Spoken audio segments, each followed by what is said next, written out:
Hey,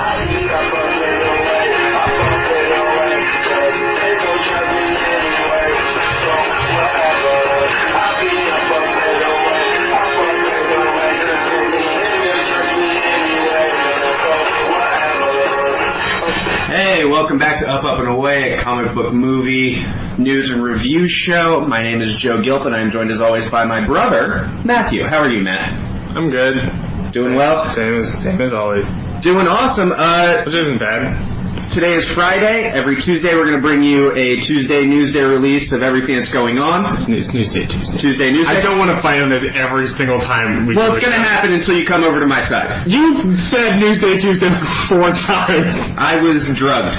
But every Friday, Bugs Bunny. Every Friday, we bring you a comic book movie review of a classic movie. We're starting with the Marvel Cinematic Phase 1. Classic from 2010. And we went ahead, and this week we have Iron Man 2. We're excited to watch it. We have many opinions as we're moving through the Phase 1 of the Marvel Cinematic Universe. Like 4 opinions. We have many opinions. It is more than one. 2 at the most. And so I say we hop right in. Marvel's Iron Man 2 from 2010. Matt, let them know about this movie. Give them the baseball card stats. Much like Iron Man 1, this movie was directed by Jon Favreau, who again starred in the movie as well as Happy Hogan. Yes. Which was cool. Star is a big word, but okay. He was in it. He's in it. He's around. He drives a car to somebody. Yeah, and he's also looking at Scarlett Johansson's... Yeah, he has a great scene. He's looking at Scarlett Johansson's titties. That must have been weird for him to direct. We're so far ahead of ourselves. Keep going. He wrote that in for himself. Yeah. This isn't in my script. It's in mine. Keep going. Speaking of script, it was written, interestingly enough, by Justin Theroux, an actor. He's a pretty funny guy. He's on that show, The Leftovers. He's on the show The Leftovers. He's unfortunately maybe best known for marrying Jennifer Aniston because he's very talented in his own right. Yeah, he doesn't deserve to be known just for that. He's fantastic in the movie Wanderlust. Yeah, Wanderlust. That's what I was thinking. That is a fantastic movie. Yeah. Lead me through the financials of this movie. What are we looking at? This movie had a budget of $200 million. Compared to the first Iron Man, which had $140 million. Can I guess box office? Go for it. I'm going to guess that this made about $550. More. More? $600? More. $700? Less. Just tell me. $623.9. Interesting. That's a good amount. That's a lot of money. It's a good Big amount. return. Yeah. This movie, of course, starring Robert Downey Jr. as... He is Iron Man, as we have been told. As he tells us. Yes. So he says. End of the last movie, we're kind of coming into this. In the last movie, he had just become Iron Man. It's public knowledge. Before we jump into that, you want to try and guess the Rotten Tomatoes score? I know for Iron Man 1 it was super high. Yeah, Iron Man 1 it was like a 90-something. Yeah. I would say for this, it was like... I roughly agree with this. You roughly agree with it? 65? It's more. 70? A little bit more, 72. 72? I agree with that. I have no problem with this being a 72% movie. It's pretty good. Yeah. It's alright. Yeah. Yeah. It's fine watching. Yeah. There are some problems. We'll get into that. Yeah. This movie does not come without its plot holes and issues, but... Much more so than its predecessors. This had more holes than Incredible Hulk, in my opinion. I'd say it's analogous. We'll get into it. Yeah. Anyway. Do you want to get us into the beat-by-beat breakdown of this movie? The plot breakdown? Yeah, the movie opens up in Russia, weirdly enough. It's not a place you'd expect to go right off the bat. And it's the media there covering Tony Stark announcing that he is Iron Man from his press conference at the end of the first movie. Starts immediately after the end of the last movie. Yeah. And it shows Mickey Rourke's character, Ivan Vanko. Yes. Kind of tending to his father, who is dying, kind of in his arms on a bed. Yeah. And Anton dies. And it's sad. You see that guy's dad die. Sure, it's a very emotional moment. Mickey Rourke plays Ivan Vanko, tattooed up, Russian thug-looking guy. Gold teeth. Yeah, gold Constantly teeth. is a toothpick. Yeah. Where's he get that toothpick? Continue. And when we were watching it, I always wonder, because every time I watch this movie, I always come across this scene of him just yelling after his father. He's like, "Ugh." Terrible acting moment. That's his grief. It's just a lion's roar. Yeah. But it's a roar of retribution, and we'll come to understand why. Yeah, and then it shows him, like, as, like, the credits are rolling, it shows him, like, tinkering and, like, opening up some blueprints and making something. Sure. He's getting to work on something, we don't quite know what yet. Yeah, We'll come to find out that he's actually building his own Iron Man-style weapon system. While this is going on, I thought it was a really interesting framing device. They use this to show press clippings, TV shots in the background to let us know that Iron Man in this time has become very popular and very effective at his job. Peace is at an all-time high, and Iron Man is riding high. Everybody loves him. He's a superhero. He's a total superhero. He's one of the most famous men in the world. If not the most famous man. Yes. By the way, no swearing from these Russians, like, in these, like, tense moments. They're like, I'm gonna get that gosh darn Tony Stark. Russia, if any movie rated R is the one that's going to Russia. Yeah. Jolly G. Willikers, I am not a fan of that Iron Man. And at that point we don't know why. He's got darn tattooed across his knuckles. Yeah, and apparently, because we see Mickey Rourke is heavily tattooed in this movie, and apparently he just showed up looking like that. Yeah. And so, I mean, it was quote-unquote his idea for a lot of how his character looks, which 100% means he showed up looking like that and nobody could get him to not do that. Do you think that he thought that he had signed on to do Pirates of the Caribbean? Pirates of the Caribbean, Iron Man rules. The search for Curly's gold. He looks just like a pirate. He looks like Johnny Depp's older brother. Yes, he looks like Johnny Depp's drug brother. Yeah, it's true, he really does. Never thought of that until right now. Continue. And then we see a sign, which is a common thing in movies. 6 months later, jumps out of his plane with his suit, and he lands onto the stage in front of the crowd, and he's hamming it up so hard. And he's playing up to the crowd, like a total rock star. And he's really soaking it up. Yeah. Really soaking it up on him. And he tells everybody that this is the Stark Expo, and kind of wishes everybody to have fun. And announces it's going to be a year-long thing. And he shows a video of his father, Howard Stark, giving kind of an announcement of the Stark Expo. His father, Walt Disney Stark. Yeah, they could not hit you over the head harder with the Walt Disney. He couldn't be more Walt Disney if he was anti-Semitic. Yeah, for real. It's the problem with sustainability. The Jews. Yeah, I'm surprised there's not a Starkland. I mean, yeah, Iron Man 4. Stay tuned. Iron Man 4. Iron Man 4, Starkland. And so Tony, as the video is playing, he walks off stage and he checks his blood toxicity. Yeah. And it's at 19%. And I assume that's bad. Because I don't know much about it. Well, I assume your blood shouldn't be killing you. Yeah. He's brought people together for the Stark Expo. The Stark Expo is intended to help create a utopian society. To solve all of the world's problems, he's bringing together scientists, free thinkers, leaders, financiers to help solve things, much like he has, quote-unquote, solved the problem of world peace. Right. And while he's riding this high and he's the hottest thing around, he is dying. Yeah. His heart, the heart that kept him alive last time, is now killing him. The first movie being so much about heart, now that heart is killing him. Yeah. The palladium core. We'll get back to this. And apparently, actually, right before this scene started, in between, right before he was going to jump out of the plane, a cutscene has hit the internet. He was stumbling around drunk. The alcoholism in this movie was originally intended to be a lot more prevalent, right in front of you.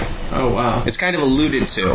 As he's leaving the Stark Expo, we get a couple of things. First thing we get is an Olivia Munn. We get an Olivia Munn cameo. She's playing a news reporter, not who I was talking about. She'll come back later in Nerd Circles. She was first. She'll come back in Nerd Circles as Psylocke in X-Men Apocalypse. You may recognize her from Nerd Erections. Yeah, she's also been in a lot of nerd stuff. Yeah. And weirdly she's been in a lot of DeviantArt. and weirdly enough, dates an NFL player. Sure. As much for as much nerd stuff as she does. He's a pretty nerdy player. So. Yeah. She's his senpai. I don't know what that means. And then as Tony is walking out of the the expo, he says, "Oh, hey, Larry King," and it's our Stan Lee cameo. He's Larry King, which is a weird cameo. Yeah, that's a weird pull for this. He's in full on. He's suspenders up to the hilt. Yeah, it's a weird cameo. He doesn't say anything. He doesn't really do much. I thought it was Larry King. Yeah. But we also get another cameo. It's not really a cameo. It's just a role. It's a very small role for a very good actress from House of Cards, from Fantastic Four, unfortunately. Yeah. Kate Mara is in this movie. Yeah. I completely forgot she was in this. And I'm a little annoyed because I'm not sure we can bring her back for other stuff. I guess we could just forget about it. Yeah. Just gloss over it. In a future movie, there's someone who the internet feels exactly the same about, who was in a movie, who's in a small role, and we'll get to that soon. Who? You'll find out. Okay. I have no idea what we're talking about. Continue. You're going to be like, oh. Continue. I'll tell you after the podcast. Yeah, and so Tony is... Terrence Howard for Namor. Yeah. She serves him a subpoena. Yes, he is called to testify in front of Congress because of the perceived danger of the Iron Man and the Iron Man program. Yeah. And he drives straight there from Flushing, New York. Yes. And while there, he is being grilled by Senator Stearns of Pennsylvania. Played by the late, great Gary Shandling. Yeah, R.I.P. Gary Shandling. Not the only person in this movie to have died. I know, unfortunately. We'll touch on that in a moment. Yeah. And Stearns feels... I was calling Senator Shandling. Stearns is... If we could only be so lucky. Yeah. Stearns is fearful. Although we do live in a world with Senator Al Franken, so who are we to judge? Yeah, and the pro wrestler. Yeah, Jesse the Body Ventura. Yes. Also from Minnesota. He was the governor of Minnesota. Yeah. What is going on in Minnesota? Senator Franken, Governor Ventura, Governor the Body, and Prince. What is in the water in Minnesota? That's a great state. I don't know what you're talking about. I'm not saying I'm disagreeing with it, but it is odd. Although they did take our baseball team here, so... They're an odd duck state. But our baseball team's good now, and yours isn't, so... Yeah, and while he's there, he's also being criticized by a competitor of his, Tony is. We get an introduction, Justin Hammer. Played by... Sam Rockwell. Sam Rockwell, who's a good friend of Justin Theroux, who wrote the movie. Sam Rockwell was also deep in consideration for the role of Tony Stark. Justin Hammer is a competitor. Hammer Industries is a competitor of Stark Industries. Hammer Tech. It is Hammer Tech. You're correct. He's an open competitor of Tony. He is the main weapons manufacturer for the U.S. military at this time. And he is there to testify against Tony. He's somebody from Tony's previous life, before he was a hero, back when he was still a bad guy. Yeah. And I think throughout this movie, he spends a lot of time representing who Tony was and who Tony could be if he hadn't been reborn in that cave. Yeah, he didn't phoenix it up. Yeah. He makes a speech. We can't trust Anthony Stark. He keeps calling him Anthony because he's a cock. Tony is a sword pretending to be a shield. Yeah. First of all, it's interesting because of the eventual Iron Man Captain America dynamic. Yeah. But second of all, do you agree with him? Is Tony a sword or is he a deterrent? Tony, Iron Man specifically, is a weapon. He's a weapon. He is a weapon. The shield isn't a weapon, even though Captain America uses it like one. Yes. It is a question that will be answered in the movie. Tony is a little bit, especially because of his brashness and his family's history, he creates his own villains. Yeah. In everything we see him in, every single Iron Man movie, he basically creates the villain. 2 steps forward, step and a half back. Yeah. Inching forward, slouching towards Thanos. Yeah, we're getting there. And this is also the same scene where we get reintroduced to Colonel James Rhodes. Yes. Rhodey. Terrence Howard was reportedly very difficult to work with. Yeah. He was demanding too much money, and he was unhappy about his placement in the movie. He wanted to be the star of the movie, even though the movie is named after one of the other characters. And he was replaced with Don Cheadle, who is much better for the role. Donnie Cheadle. Just across the board, he's just better. Feel sorry for you, Terrence Howard. You had the very ironic line of, what was it? Next time, baby. Next time, baby. And in this, his first opening line was, "This is me, get over it. This is me, I'm here, get used to it." Get used to it. Which, do you think that works as an introduction for this character? Oh, hell yeah. It works perfectly, right? To kind of reorient people, because they take the time to introduce that Colonel James Rhodes is going to be walking out. Mm-hmm. Yeah, Senator Stern says, oh, let's bring Colonel James Rhodes out here. And then even Tony's like, oh, Rhodey. Yeah, and then it is Don Cheadle that walks out, so there's no mistaking who it could possibly be. Yeah, and even Don Cheadle, when he's walking out, kind of like side-eyes everybody. Yeah, hey, everybody. Like, yeah, I'm James Rhodes. What are you looking at? And Colonel Rhodes gives a speech where he, after they try to warp his words, he puts it forward that Iron Man is a necessary evil in the world. And I think that is the perfect way to describe him. He is a necessary evil in the world. Yeah. Throughout the MCU, that's proven. If you look at Iron Man 1, he basically created his own villain. Iron Man 2, it's going to come up again. And we're just going to keep seeing it over and over again. Yeah. And Tony leaves this briefing as a winner. Yes, he is riding high. He's able to prove that he's the only one with a capable Iron Man suit. Total fuck up there. He's the only one with this technology. He's the only one close to this technology. And he shows that by commandeering the screen and showing all the fuck-ups across the world. Yeah, North Korea's fucking up, Iran's trying to do it, but they're fucking up. Everybody's fucking up but him. He's the only one on top of it. Somebody else that's fucking up who's trying to get it done happens to be... Justin Hammer. Who's sitting right there. Yeah. And he's frantically trying to turn off the screen and can't do it. And before he's able to, we see a video of one of his test pilots in a rip-off Iron Man suit die. Like that fighter pilot. A CVS brand Iron Man suit. Yeah, and it rotated the waist. It snapped his spine. Yeah. It completely crushed his spine. There was no way around it. And that moment is played for laughs. It was funny. It was... mainly because I laughed because Justin Hammer, you can hear him in the video going, oh, shit. shit, damn it, shit. Yeah. Problem, though. Tony takes the time to humiliate Justin Hammer. Yeah. He can't just win. He has to lay his enemies out before him and stand over their bloated corpses. He can't just take the victory and walk away. Because he even says, North Korea, 10 years away, Hammer Industries, 20. Yeah. He puts him sub-North Korea. And that's going to come back to haunt him. That's part of what comes back to haunt Tony. It's not just his past as a weapons manufacturer, which is what ended up haunting him in this movie and in the last movie. This is a self-inflicted wound with Justin Hammer, who will eventually come to be an antagonist in the movie. Yeah. Obviously. This is not the last we see of him. Yeah. So it's not just his past, it's his personality. He's alienating people. He's humiliating people. He's an asshole. And that's his problem. He's a very powerful asshole. Yeah. Something else gets brought up in this. The privatization of peace. That's what Tony says. I've privatized world peace. Right.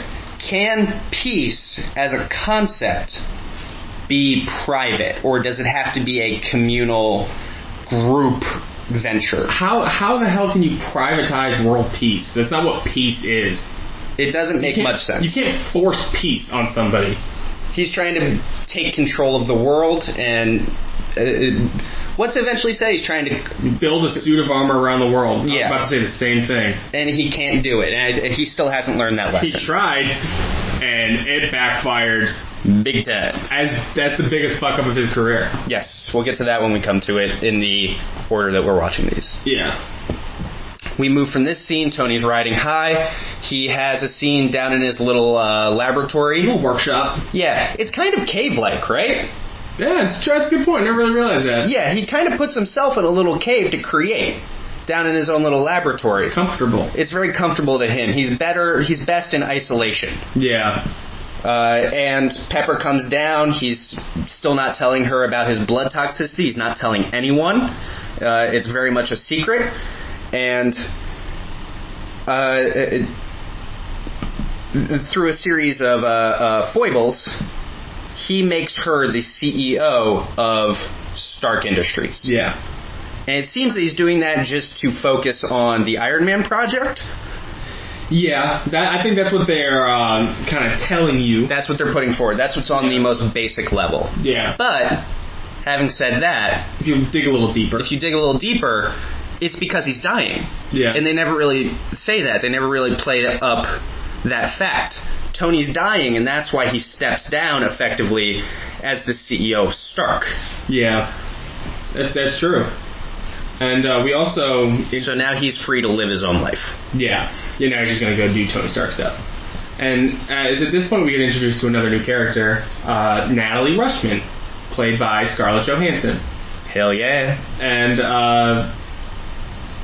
she is the replacement to Pepper Potts. Yes. She's the new personal assistant. She's the new personal assistant. She's in Tony Stark's little crew. Do you want to talk now about the Pepper-Tony relationship? Pepper's much better in this movie. Pepper's much better in this movie mainly because they give her more to do. They give her a lot more to do, and they give her her own things to do. She's not just Tony Sharks. She's not just there to clean up after his fuck-ups. Yeah. She has her own things to do. She has her own motivations. She has her own task list. Natalie Rushman is shown to be a very capable person, law school graduate, speaks multiple languages, obviously incredibly intelligent, incredibly beautiful. Scarlett Johansson, oh goddamn. What? It's like our grandmother. She's a nice lady. He swears a lot. She's a nice lady. Yeah, and she's goddamn gorgeous in this movie. Her next to Gwyneth Paltrow, her figure next to Gwyneth Paltrow's figure is openly jarring. Yeah, I remember I said when we were watching the movie, I said that Scarlett Johansson is making Gwyneth Paltrow look like a bundle of sticks right now. And not even a good bundle of sticks. No, because there's some good bundles of sticks. Yeah. I assume they're good. Yeah, some I assume are good bundles. But in this, she is just looking great. And then she also very swiftly beats the shit out of Happy Hogan. Yes, she shows herself to be physically capable as well. Wicked armbar on him. Yes, attacks him crotch first, like a crotch spider monkey. Yeah, it works. That's how ladies attack, apparently. They have to attack sexually, crotch first. I've never taken a women's self-defense class, so... I've taught them. That's not how you do it. You kick them in the dick. She did that too, later. Eyes and dick. Actually... kicking in the dick not always effective because dudes are really good at not getting hit in the balls. We kind of have a lifetime of experience at that. That's true. Eyes and if you can take out a knee, great. That's true. Yeah. Also, go for the butthole. Sure. We leave that wide open. Lift them up like a bowling ball. Why not? We're too focused in the front. Go through the back door. Yeah.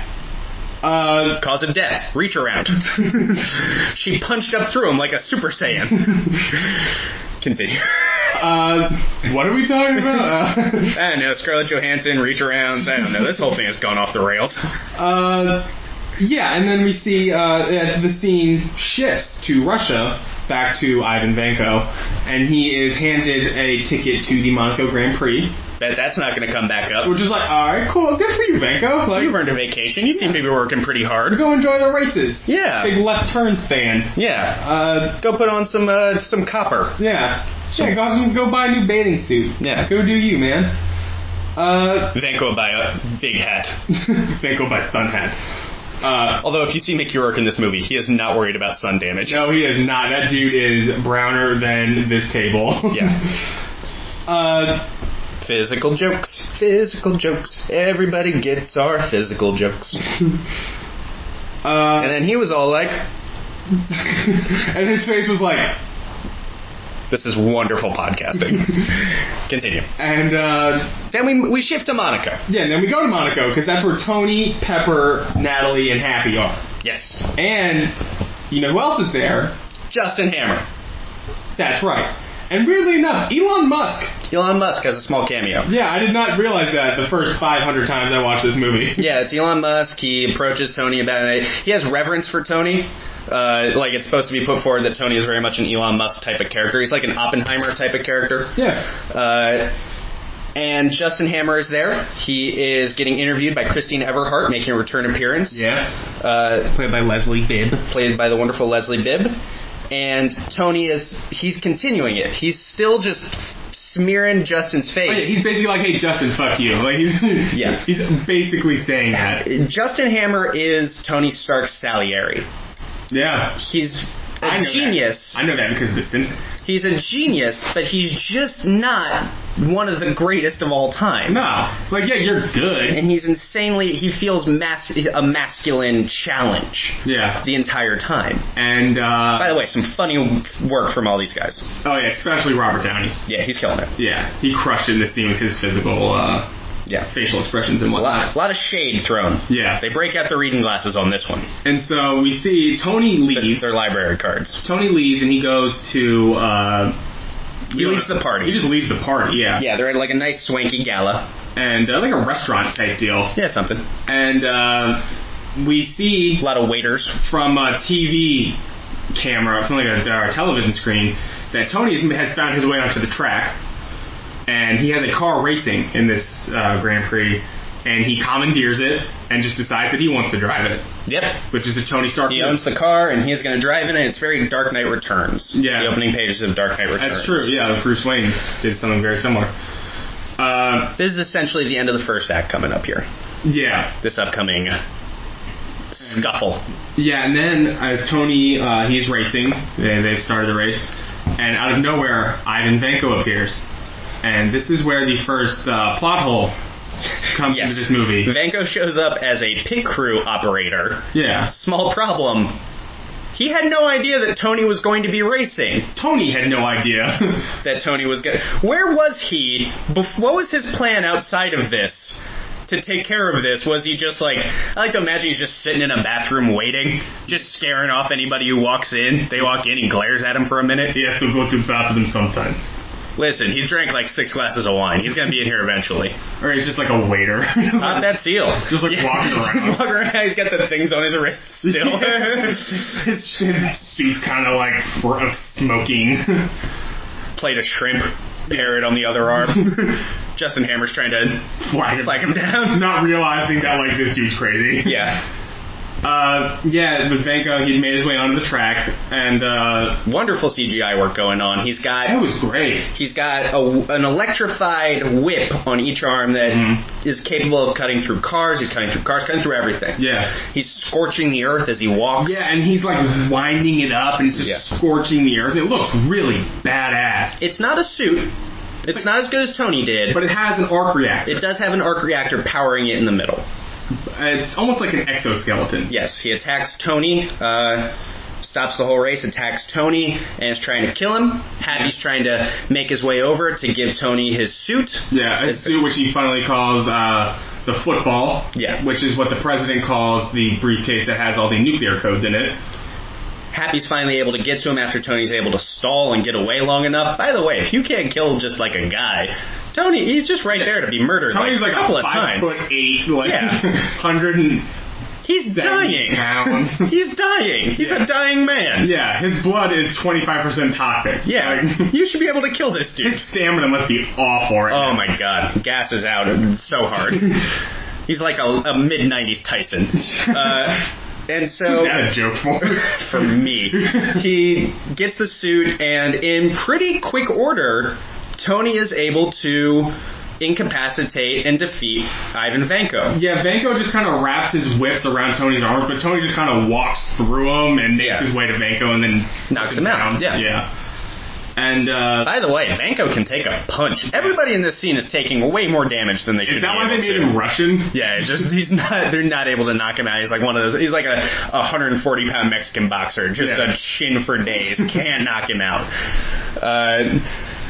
And then finally we get the no mas moment. He can't do anything. You know, he's completely taken care of. But also Vanko, as he's being dragged away, he's like, you lose. Yes, and everybody is chattering, and the world just watched Tony be confronted and pushed by someone else who has a similar kind of technology. And Tony even picked up the arc reactor that he had ripped out of Vanko and recognized, you could see by the look on his face, that it was very similar to his.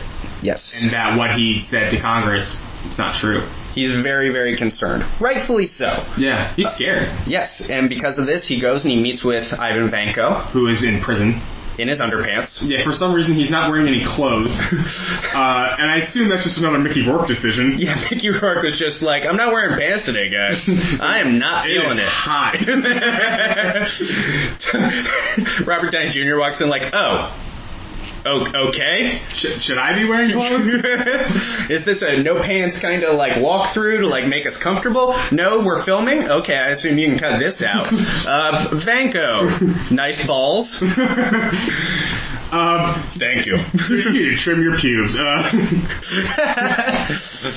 Good lord, you built an arc reactor, but you couldn't build a pair of scissors? I have scissors.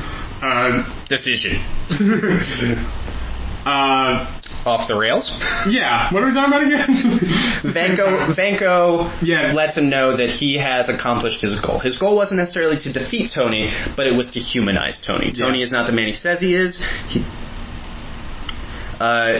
He's not the man he says he is, and he is able to make the god bleed. This is a great scene because this is also a great idea that we've seen in a lot of superhero stories.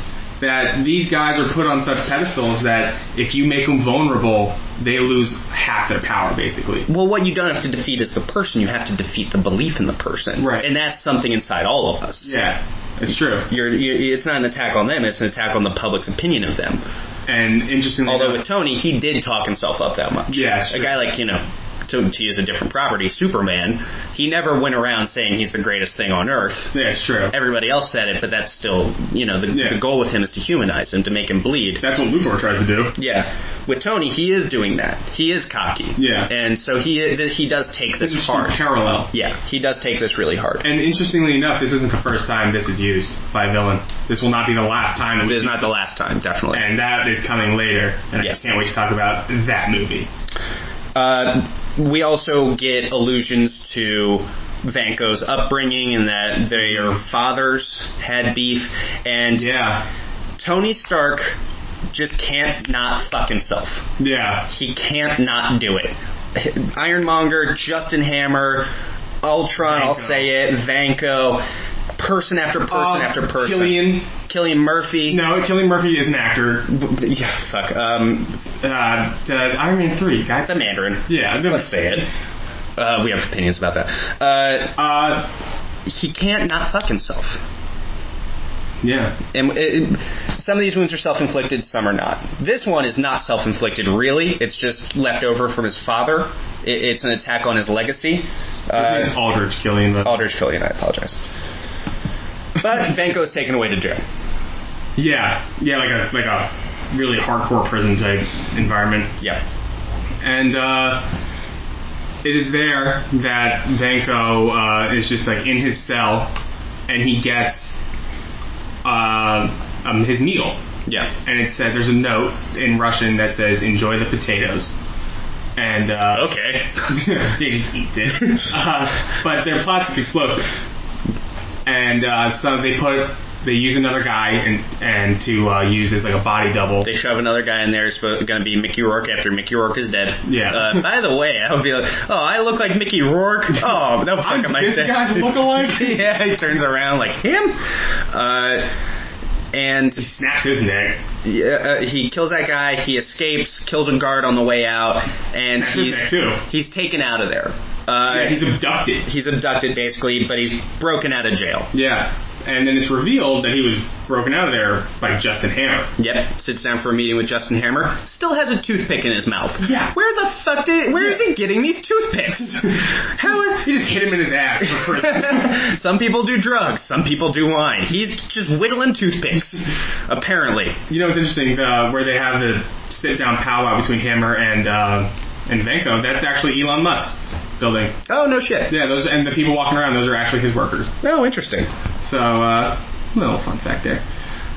And so they're talking, and Justin Hammer is giving him this idea, like, I want you to build me Iron Man suits. Yes. You have the mind for this. I have the means for this. Yes, I want to be your financier. Yeah.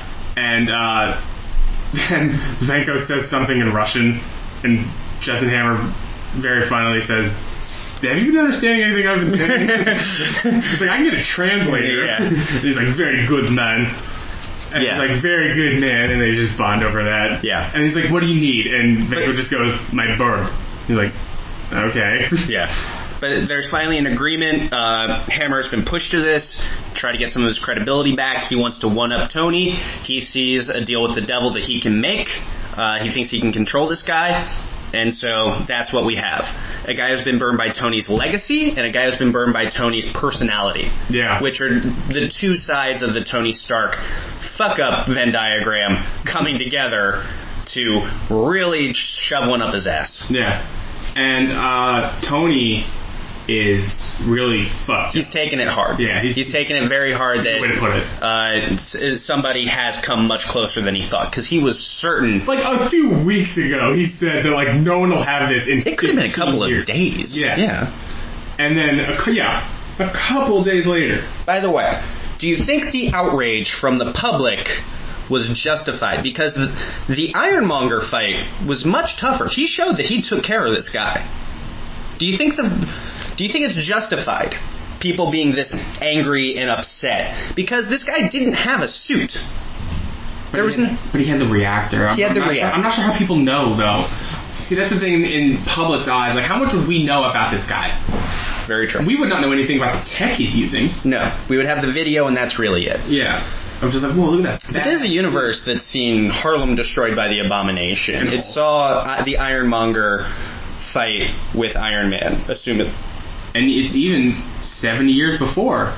Yeah, we saw Captain America and, whole bunch of shit. This is not a universe that is new to these kinds of things. Yeah. So I'm not sure that... And even going forward, now that we know there was an Ant-Man suit, yeah, which was in secret, but there could be so much more going forward that there's been stuff that's been happening. What if they end up getting the Fantastic Four, and then it turns out there was Fantastic Four stuff? Yeah, 100%. So, I mean, that's the thing about these universes, we don't know what people have seen. So I'm not sure, I guess because people feel lied to by Tony, that might be the only way to couch it, but I feel like the public is a little more freaked out than they should be. Or maybe they're fed up. Yeah. Just like, oh, you were arrogant and now you were wrong. Thanks, dick. Yeah. But Tony is taking it really hard. He's also taking it hard that he might not be here to protect people after he's dead. Yeah. I'm not sure that goes said enough, but I feel like they need to play up the fact that he's dying. Well, it seems like he's kind of acting as that because the next scene is him at his birthday party. Yeah. And he's kind of acting like this is his last birthday. Yeah. He openly asks Natalie, what would you do if it was your last birthday? Yeah. She says, I would do whatever I want with whoever I want. Yeah. Total fuck moment. Yeah. Yeah, I'm kind of surprised they're like right then and there. We don't know. It's all subtext. There's no way. Nope. Stark, he just gets super drunk. He's completely wasted. While wearing a suit. Yep, he's in his suit. He's very depressed. He's playing it up for people. He's being the life of the party. In Malibu Mansion. Yeah, it's a big party in his Malibu Mansion. He's playing it up for everybody. There's a ton of people there. He knows no one. It's basically just a bunch of ravers and not ravers, random hoes and party people and that kind of stuff. Yeah. And DJ AM, rest in peace. That's the other person you're talking about. DJ AM passed away before the movie was released. Yeah, he died in an unfortunate plane crash. Yeah, it was very sad. In this moment, is Tony feels very alone. Is he correct? Is he alone in that way? No. And I think they're showing that because not only is Pepper there, but James Rhodes is there. Yeah. But he's there to talk to him about what's happened professionally. He's still his buddy. Yeah, true. He's there for him. Yes. There's no way Rhodey would not be there for Tony. Rhodey has his back no matter what. Tony created Ultron, and Rhodey's like, I'm right here with you, man. Yeah. Although we haven't seen that yet, to be fair. Yeah, we did. Ultron? After Ultron, he was in the movie. No, but I'm saying as of Iron Man 2. Oh, no, not then, but we think that they're buddies. He's like, wait, did I miss something? Continue. But yeah, he's getting super wasted. He's blowing shit up, and it's way too much. And it's dangerous. Yeah, it is dangerous. Pepper's trying to okay, party's over, ha ha ha. Yeah. But it's just not working. And then out of nowhere, Rhodey shows up wearing one of the suits. He decides to intervene. Yeah. And he has gotten one of Tony's suits. This, by the way, is the first movie where we see Tony having a whole bunch of different suits. He's got them all like in cases. Yeah, he's got a whole bunch of different... This is the start of him having, this is my water suit, this is my ice skating suit, this is my suit that makes mashed potatoes. And we see a bunch of these suits in Iron Man 3. Like you said, this is the start. This is the start of that. The start of that was the football. Yeah. And so, War Machine, this is the introduction of the War Machine superhero, fights Iron Man. Mm-hmm. And this is a big fight, and I think they completely fuck it up with the music. I 100% agree. No offense to DJ AM, but he was like, "Hey DJ, give me a beat to beat my buddy's ass to." Yeah. And it's just, the music takes you out of it. It's the It Takes Two to make a thing go, and they're destroying each other. Yeah. They're throwing shit at each other, they're punching. By the way, I don't think it's an effective fight scene, and I have no problem with friends fighting. But I don't think it's an effective fight scene because it's just punching. And these are two Iron Man suits. They can flown out of They can shoot, they can fly, they can do so much, and they're basically acting like just Tony and Rhodes would if they were just in their street clothes. Right. Just punching really hard. I don't think it's an effective fight scene. Also, and I think because of the music, we don't hear like this. Yeah. Like, you don't hear the sound. Yeah, we don't feel, I never feel like any of these punches. Yeah, like you see him like lift up like a barbell, but it's like, okay. And I agree with that. That was a misstep. And that fight ends in a stalemate when they both put up their right hands. We're both doing it right now for those who can't see. For all of you who can't see.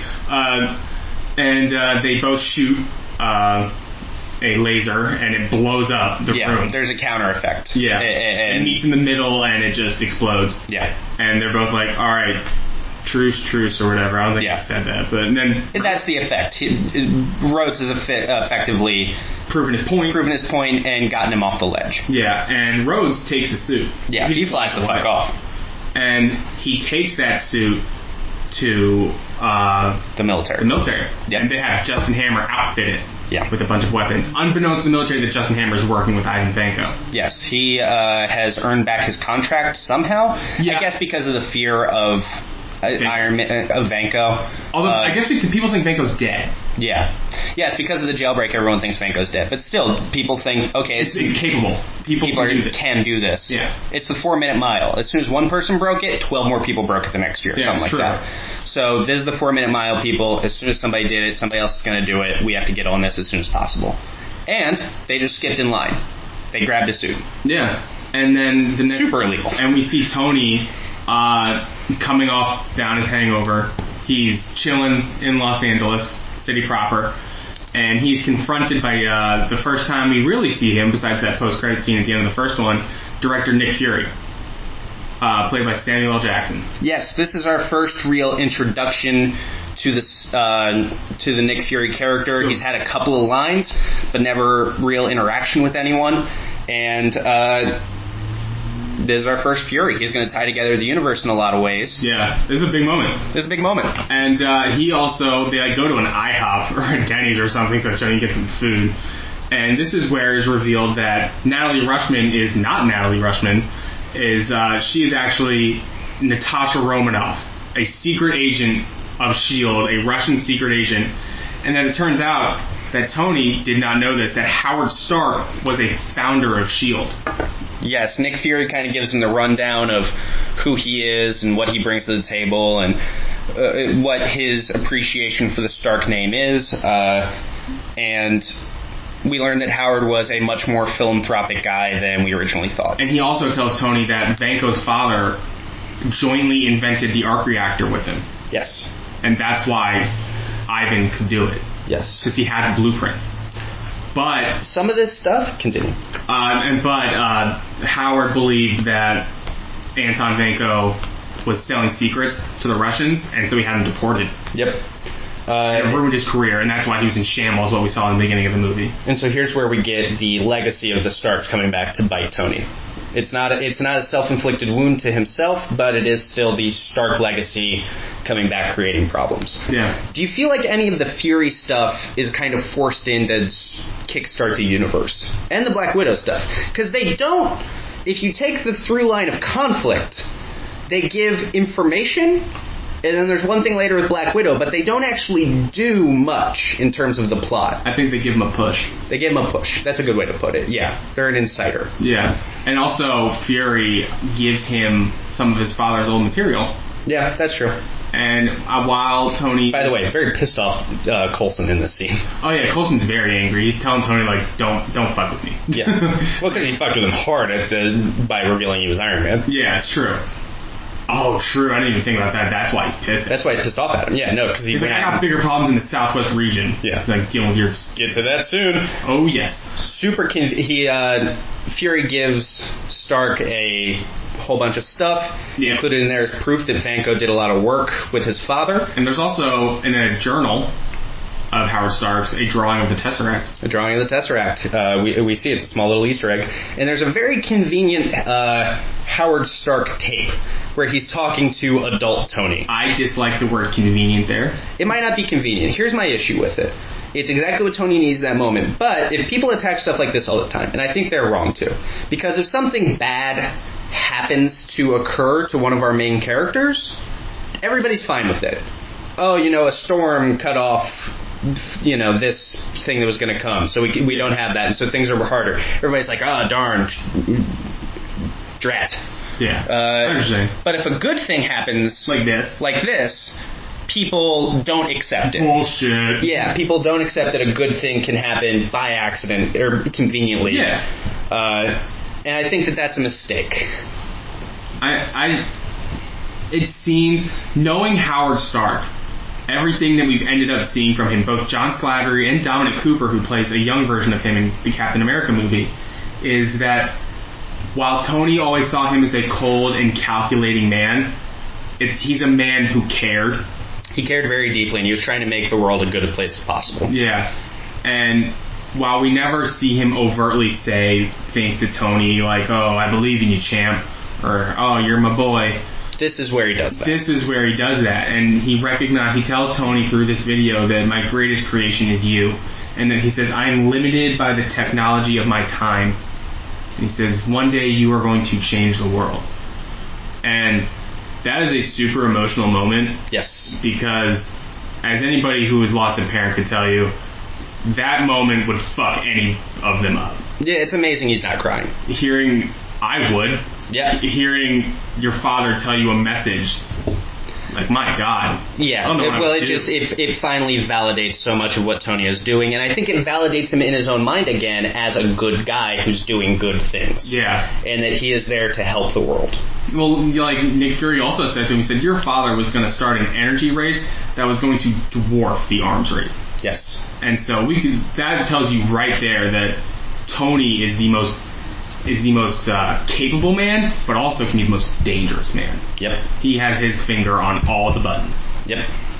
And from here, Tony deduces something. This is also another plot hole. Yeah, this is a little too convenient. Yeah, I agree with you on this one.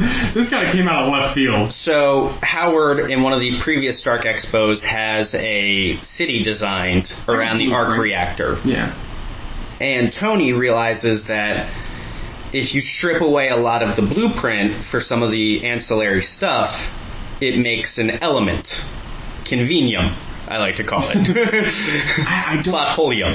I don't know. And it happens to be the exact element that Tony needs to save his heart. Is it sustainable energy? I don't know what's going on. They did not explain that well at all. It's not. I feel like a scene is missing or something. Yeah.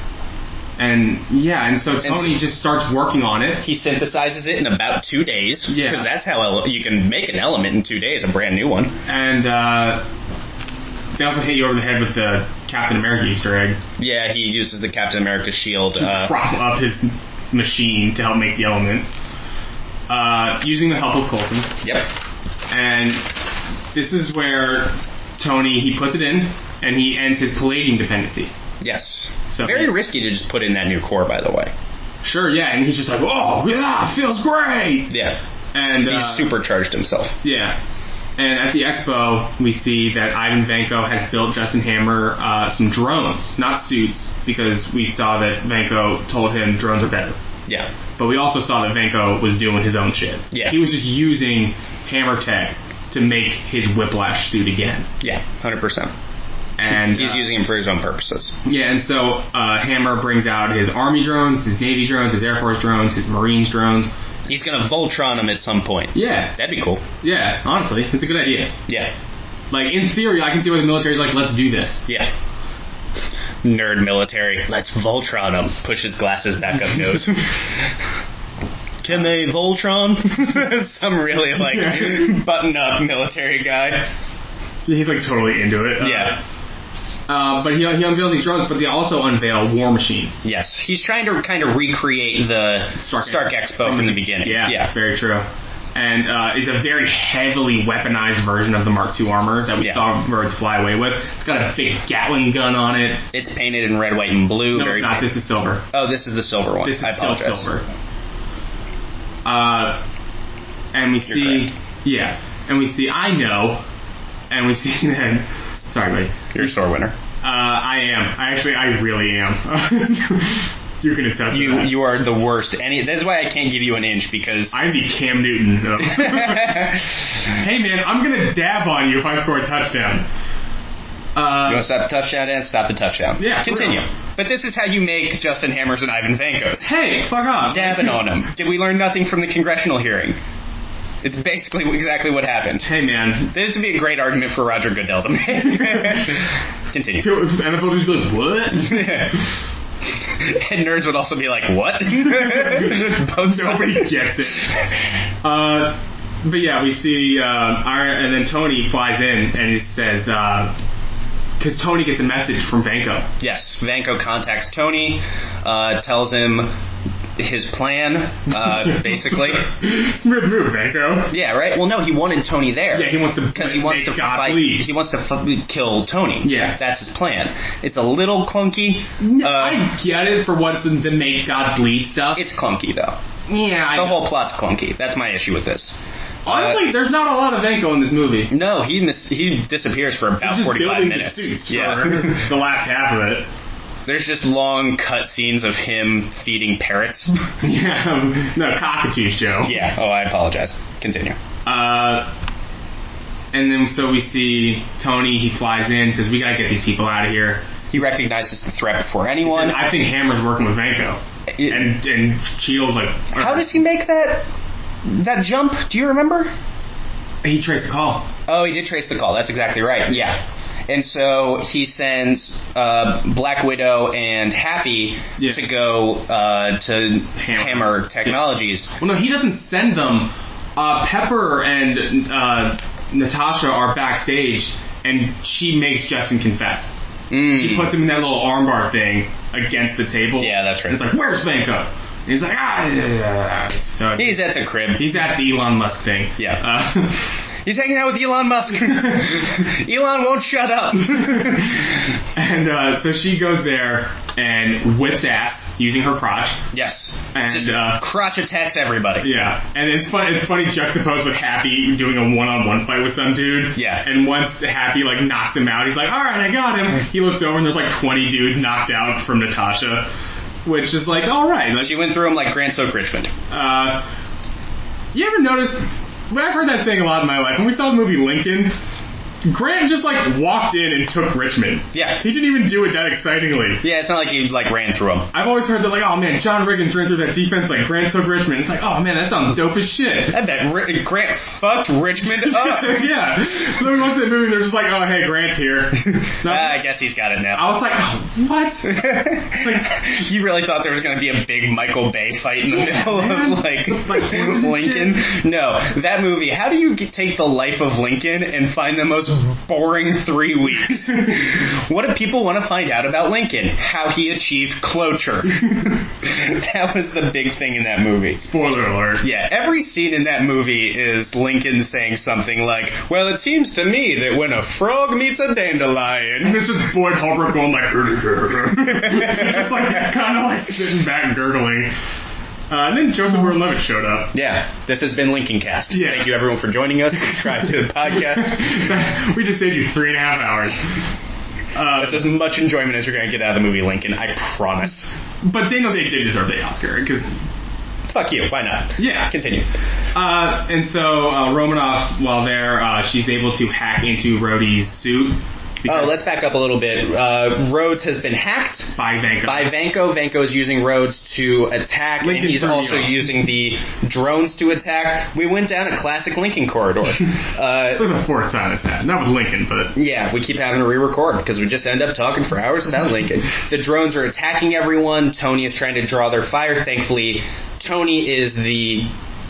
target of them, not necessarily so he's just chaos. Doing barrel rolls and stuff. Yeah. And Rhodey is also trying to attack him. Unfortunately, he can't kill Rhodey. Can kill the other drones, of which there's a couple dozen. They're unmanned, so... Yeah, they're unmanned. That's what they do. You know, they'll put in a Chitauri army or unmanned drones so the heroes can just mow through them. Or, you know, like the Ultrons in Avengers 2. Yeah. They always just have a big thing where just people can go through and whip ass. Yeah, true. And we'll probably see it in Justice League with Parademons. Yeah. Natasha reboots Rhodey, saves him. He's back on the battlefield for the good guys. Yeah. Rhodes, War Machine, I feel comfortable calling him War Machine. Oh, yeah. War Machine and Iron Man team up, defeat the drones, blow them all up. Yeah, blow them all to shit. Blow them all to shit in a one-off, as it's known. Yeah. And he says, I can only use that part of my suit once. He basically puts that in for like, why doesn't he do that again in Avengers? Yeah, I know. It's smart from Justin Theroux. I don't blame him. And then once they've done that and they've cleared the battlefield, Ivan Vanko shows up as full-on Whiplash. Big bad Whiplash. He's the boss fight. Yeah. The boss fight is here. True. And he's whiplashing the shit out of both of them. He's kind of a mix of Whiplash and Crimson Red. Yeah. He's beating up both of them. For some reason, he was able to make a better suit than Tony ever was, despite having way less time. He just has the whips. I think the whips are just like stalling Tony. Yeah. Because he doesn't shoot anything. But Rhodes and Iron Man do the little they shoot at each other blow up thing again. Yeah, and it meets in the middle. Blows up Vanko, who then self-destructs his own suit. Yeah, because he says, you lose. Yeah, he commits suicide. Odd move. You've broken out of prison before, Ivan. Just go back to prison. Who'll break him out, though? He'll figure it out. But he's only broken out by hammer. He'll figure it out. No, I think he wanted to kill Tony. I think that, or at least kill his... It was a suicide bombing. Yeah, kill his ideas. Because all those suits that Tony and Rhodey had ripped through were also set to explode. And Pepper was near one. True. And so he could have royally fucked some shit up. But Tony gets away. The day is saved. Yeah. And at a debriefing with Nick Fury, he tells Stark that his personality is too difficult. Yeah. And S.H.I.E.L.D. wants Iron Man, but not Tony. So they're only going to use him as a consultant. And also, at the end, we see Senator Stearns has to give Tony a medal saying, like... Does it make sense that he only makes him a consultant? They never walk it back. Yeah, they never say in Avengers, like, all right, Tony, you're not a consultant anymore. Yeah, we can trust you and we can trust your personality. That never happened. Yeah, I guess because they have to, because of the events of that movie, they have to trust him. Yeah. Their back is against a wall. But wasn't it always going to be against a wall? You'd think that scene would make more sense before the final fight. Yeah, I didn't understand it.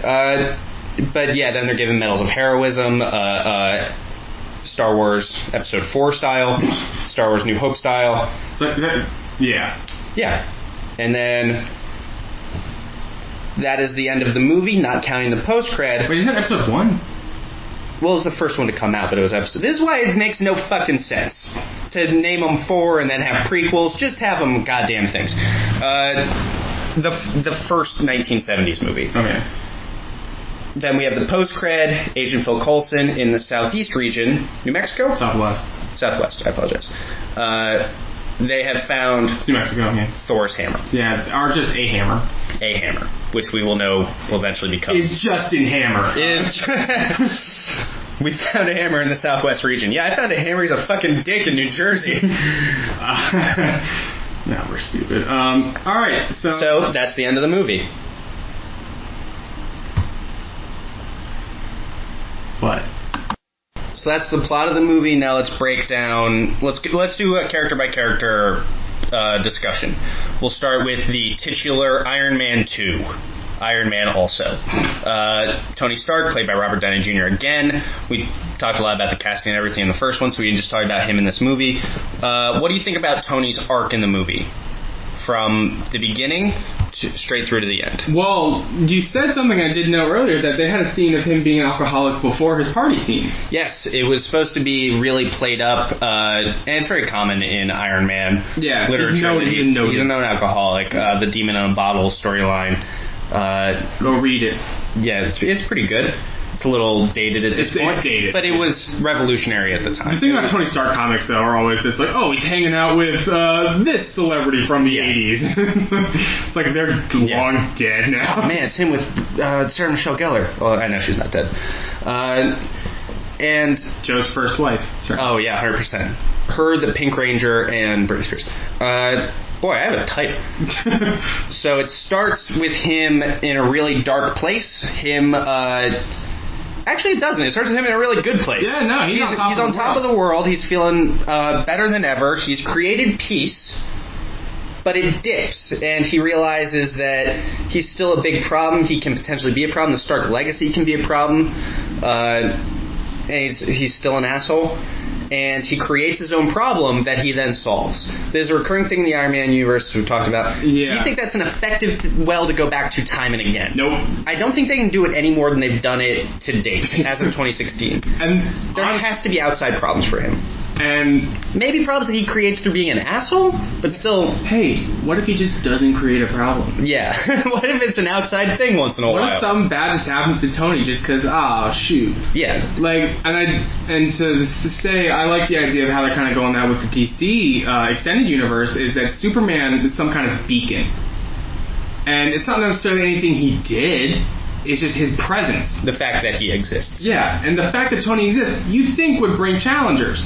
It kind of does with Vanko, although there's the familial connection. Yeah, I think that is an interesting thing. What if they didn't have that familial connection? What if Anton Vanko and Howard Stark didn't work together? No, they were just kind of rivals back in the day. Yeah. That could be definitely possible. Or that Vanko just hated Howard Stark. He was in Russia and always looked at Howard Stark and be like, oh, I fucking hate that guy. And then Ivan always grew up resenting the Starks. It does get annoying in comic book universes where... It happens everywhere. Everything is tied together. Like, I guess the classic example would be like somebody's childhood bully also develops... The 89 Batman. Yeah, the 89 Batman, where everything has to be tied together. Of course his arch enemy killed his parents. Yeah. You know what I mean? It's been there since the very beginning. That I find very annoying in all comic book literature and comic book properties. They can just be their own thing. Yeah. They can just be a bad guy that they have to go defeat, and it challenges something within themselves. Yeah. Without... It invokes it without directly having been caused by it. Did Bruce Wayne need a reason to beat the Joker like that? I think a good example also is the Tommy Elliott Hush stuff in Batman, where his childhood friend, best friend from his childhood, is also a detective-y kind of bad guy kind of thing. Right. Setting up everything. It never works that well for me. Yeah, and it's kind of an issue that sprung up in Gotham a little bit, the show. And it's very prevalent and very blatant in Arrow. Yeah. Arrow can't get away with that, or they just can't. They can't do without that. Yeah. Everybody's connected in that fucking. They can't get away from it. Yeah. Thank you. Do you think Tony has a good hero's journey in this movie? He's the same hero's journey as the first one. It's a pretty similar hero's journey in this movie. Starts out really high, it gets pulled back down to earth, and has to, re-up himself. Although that's a pretty standard hero's journey in general. I think something... There's a lot of self-destruction. There's a lot of self-destruction in this movie. Yeah. From Tony. That's a big theme. Yeah, that's how they end up taking down Vanko. Yeah. How Vanko end up taking care of himself. It's a theme that I'll get to soon. So there are definite problems with this movie about Tony... They just go back to the well so often with him. But I will say, Robert Downey Jr., again, he crushes it. Yeah, he does a really good job. I mean, this is funnier than the first movie, but it's not too quippy. Yeah, it doesn't always get in the way. He doesn't always have a cute, quippy little thing in the moment. Yeah, and he is able to take moments seriously. Yeah. So we've touched on the alcoholism. Do you think his relationships are strong in this movie? He spends a lot of time pushing people away. He does, and we never really see much. I feel like we got more in the first one of him and Pepper together. Yeah, we never really got much Pepper and Tony in this movie. It's just sort of understood.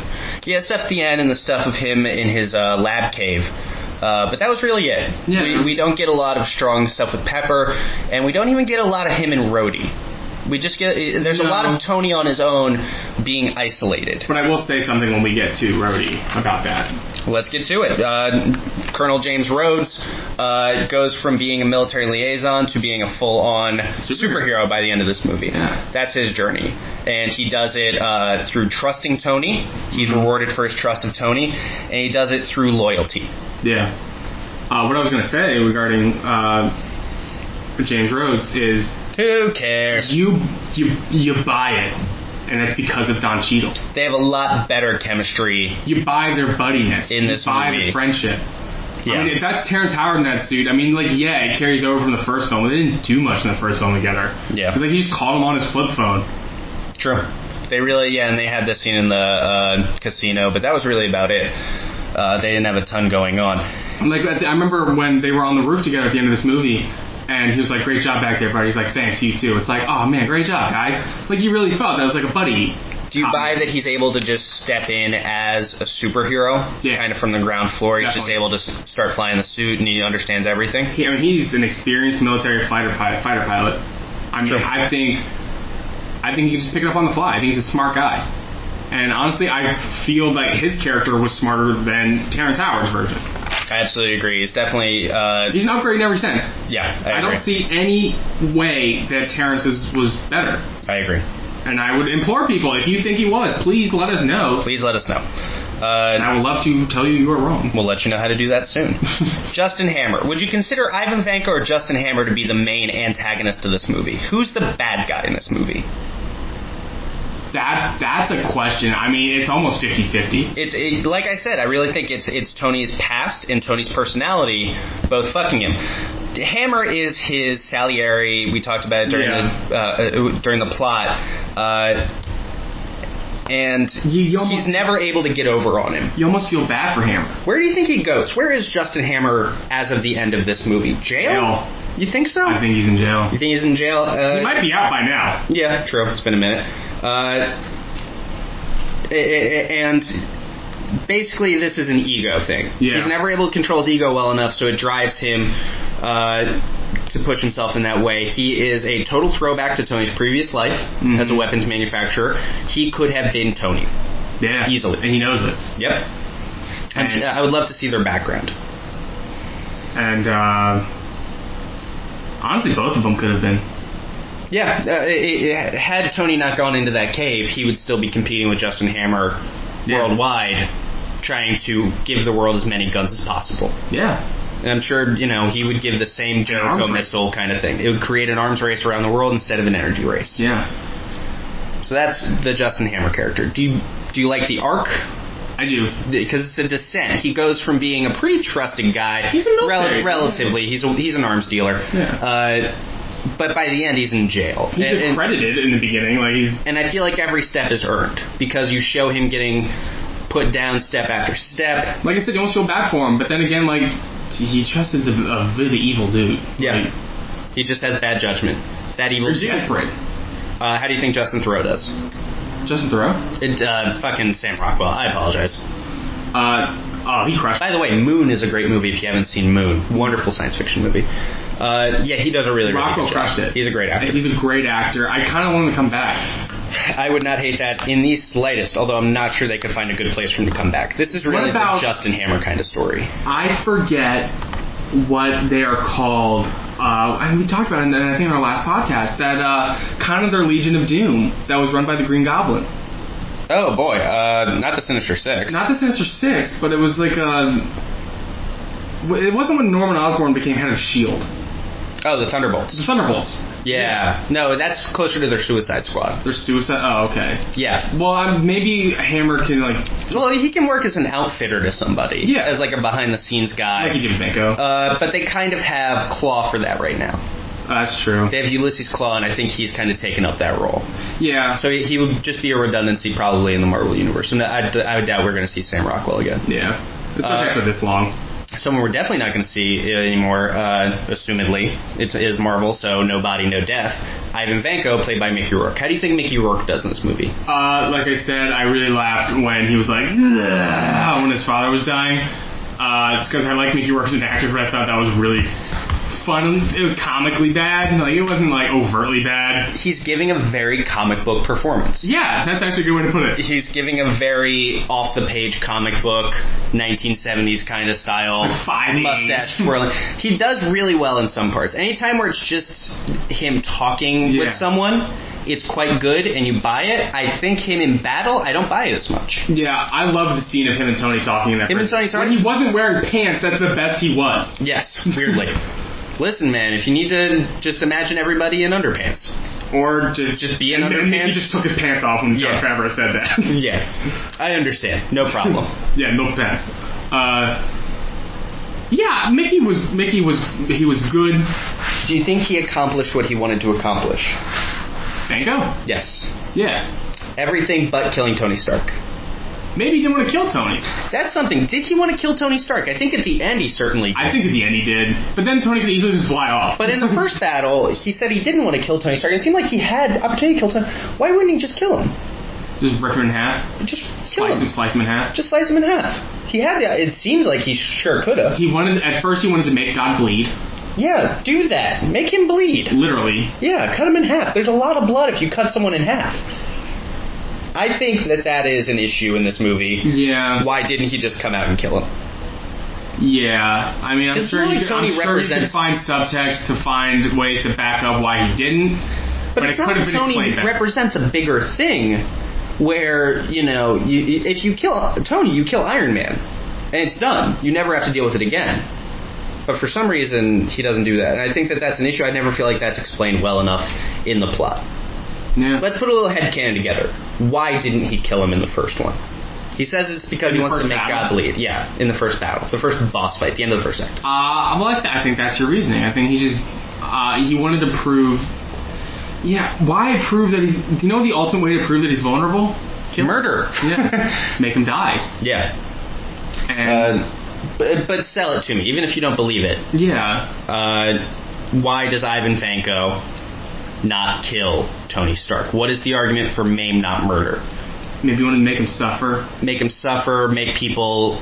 I guess it's to hurt his legacy. Yeah. If he's able to make him bleed and then kill him... I mean, Hammer does say that in their meetings, that you go after his legacy. Yeah. But Vanko wouldn't give a fuck about Justin Hammer. True. He's playing Justin Hammer. Yeah. Vanko is probably the second smartest person in this movie behind Tony. Yeah. I agree with that. Yeah, even though he's just like some brute. He's a genius. Yep. Let's move along to another very intelligent character in this movie, Pepper Potts, the new CEO of Stark Industries. We mentioned it at the beginning of the podcast. She's much better in this. Yeah. Still not a big fan of Gwyneth, but she's doing her thing in this movie. She's a very capable person. She has her own things going on. By the time she's given Stark Industries, though, especially after the Vanko fight, she doesn't really have anything to do, though. We don't see her doing anything. But she doesn't do much. She's almost gone from the rest of the movie. She's not in a lot of this. Yeah, it's true. She's gone from much of this movie, and that's partially because Tony is so isolated. And he's on his own arc. Yeah. He's on his own arc, and he's so isolated and Nick by his own choice. Pushes him back to his life. Yeah. She's fine. I mean... Yeah, she's just not in a lot. We've said what we need to say. Yeah. Scarlett Johansson plays Black Widow. Natalie Rushman, a.k.a. Natasha Romanoff. I apologize. The thing, we also said this about Gwyneth Paltrow in the first movie, is they didn't get their coloring right on hair. Yes, she fucked up her... They changed her hair up big time. I bet it was a big pain in the ass for her hair. Yeah. She actually wanted this role so badly that she dyed her hair. Yep. So I don't know if they kept the hair that she dyed it as, or what. Whatever they did. But it clearly changes from here to every other movie. She's a very strong character. She's pretty well written. There are some issues on whether or not she's necessary to the plot. The only time where she really affects Tony's arc, I would say, is when she but kind of pushes him towards having that big party, which doesn't make sense for her because she's there to watch over him. She's put there by S.H.I.E.L.D. to watch over him. I don't think she knew what he was going to do. Fair. And when she finds out where Vanko is and reboots Rhodey. She goes there At the end of the movie. But Tony, that easily could have been written around. She's put in to expand the I universe. was about to say, she's building the universe. She's there to expand that's the Black universe. Widow. So Yeah. we've had the Hulk, we've had Iron Man, War Machine's here, and now Black Widow's here. Yeah. All of these people have or will become Avengers. Yep. So that's what we're looking at with Black Widow. She's going to go on to have a lot better stuff, but despite being in a lot, she doesn't do a lot. Did you need her? No. Is it cool to have her? Absolutely. And there's nothing wrong with that. No. Nick Fury. It's his first introduction, and he basically is there to give information. He's kind of like a James Bond's, what's M? Yeah. Yeah. Yeah. I don't watch a lot of James Bond. He's Judi Dench. It's Robert Downey Jr.'s Judi Dench in this movie. Yeah, he was very good. He's got his swagger. He's got his Sam Jackson swagger. He definitely plays the low moments very well. Yeah. The low, very serious moments he plays, I think, even better than the big, crazy, yelling at people moments. Those, I think, Samuel L. Jackson has a tendency to overplay a little bit. He's just being himself. Yeah. I follow that man on Twitter, and he's digging in. And Sam Jackson kills it. He's a great choice for this role. I think it's another similar thing. I think they needed him more than they needed Black Widow. I agree. But he's very effective when he comes in and gives information and changes the hero's perspective. Yeah. I think that's when Nick Fury is at his best. When he's directly getting involved with the fight, I don't like it as much, but when he's directing, I like it a lot more. Right. That's pretty much all the main characters for this movie. Yeah, Stan's like an Agent Coulson who didn't do He's much. in 2 scenes. Yeah. Let's get into a couple of the themes. We've touched on most of them. We're going to wrap them up. Self-destruction is a big theme in this movie. Yeah. Tony is self-destructive personally, and also his body is self-destructing. Yeah. His alcoholism. Justin Hammer kind of self-destructs personality-wise. And career-wise. And Ivan Vanko, at the end of the movie, literally self-destructs. Yeah. And it makes all of his suits. Yeah. So that's a big theme throughout the movie that I noticed. Fathers and sons. Yeah. Legacy. It's obviously a really big theme throughout the movie. The Vankos and the Starks are kind of like the Hatfields and McCoys of sustainable energy. Yeah. That's all the way to put it. Yep. There's a big theme in this movie of acceptance and burying the past and accepting the past. Yeah. Because it's a problem from Tony's past that ends up becoming at least a physical issue. And it's only once he watches that video from his father and he accepts his father's legacy that he's able to move forward and accept life again, embrace life again, and become a much stronger person for it. And, as will continue to be through the entire MCU for a while, big theme of secrets. Every time people keep secrets, other people get hurt. Yeah. Every time. Definitely Tony. Every time. On a scale of 1 through 4 Iron Man masks, how many would you give this? I think I gave the first one about a 4.5 or a 5. It's out of, okay, let's say that a 5. Yeah. 3.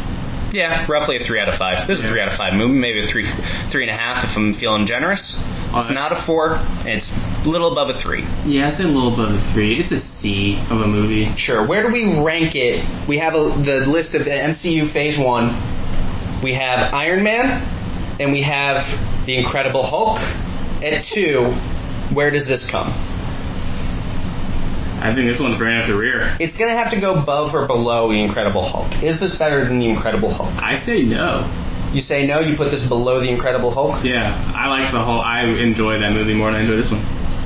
I think the plot holes in this one are... I was going to say, if it wasn't for that scene where Tony's dad makes the element... That's really bad. I can get over the first one. That's really bad.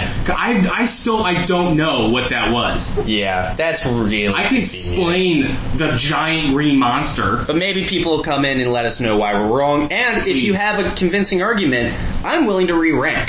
Oh, yeah. I'm not married to this list. I'm willing to re-rank these. If I get new evidence, I'll change my opinion. Yeah, man. So I think that's where we're going to put the list right now. Number 3, Iron Man 2. Number 2, The Incredible Hulk.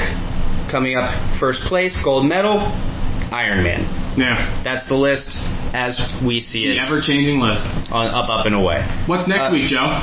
Keep in mind, by the way, when we move to a different property, like when we start ranking Spider-Man movies or X-Men movies, they're going to be their own self-contained lists. Yeah, we're not going to rank across. I think that's just a little too much. Yeah, when we talk about Batman v Superman, you're not going to be able to compare that to Captain America Civil War. Yeah, it's going to become... the list just becomes so unwieldy. And to compare Superman the 1970s to Iron Man 3. You just can't do it. No. It's completely different.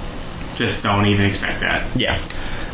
Next week coming up, we have Thor. Mighty Thor. The Mighty Thor, the introduction of Chris Hemsworth in the lead role. We'll be getting to that next Friday, next Tuesday. We have a Tuesday Newsday coming out. If you want to get a hold of us on... I'm shaking my head at Tuesday Newsday.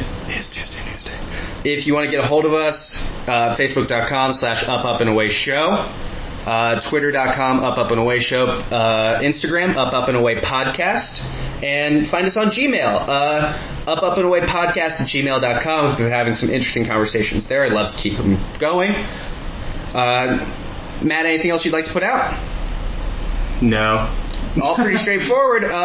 For everybody here at Up and Away, we'll see you guys soon. Newsday Tuesday.